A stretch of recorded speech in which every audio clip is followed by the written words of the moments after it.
Sa gitna ng banta ng kalamidad, nananatiling matatag ang diwa ng pagkakaisa at pagtutulungan ng bawat Pilipino. Mula sa mga komunidad hanggang sa mga opisyal ng pamahalaan, sama-samang kumikilos ang lahat para masigurong ligtas at handa ang bawat isa.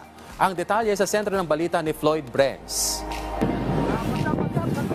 Muling nasilayan ang di mabilang na halimbawa ng kabayanihan sa gitna ng pananalasa ng bagyo. Sa isang uploaded na video ni Sherwin Taay, makikita ang pagsagip sa ilan nating mga kababayan na mangingisda. Pinangunahan ito ng Bureau of Fisheries and Aquatic Resources kasama ang ilang civilian volunteers.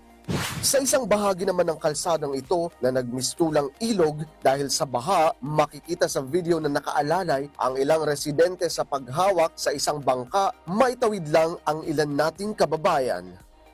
Samantala, apektado rin ang ilang bahagi ng Maguindanao del Sur kaya pansamantala munang inilipat ang mga pasyente ng Buluan District Hospital sa Maguindanao del Sur Women's Center Poblacion Buluan sa tulong ng mga opisyal at ilang volunteers din. Ang grupong Batang Badnela naman, isang youth organization ay naghatid ng tulong sa ilan nating kababayan na nasa evacuation centers.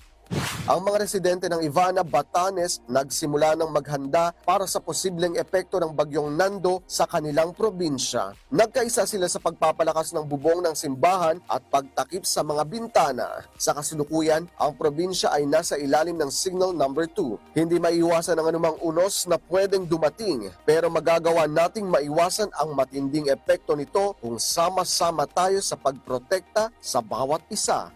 Floyd Brenz para sa Pambansang TV sa Bagong Pilipinas.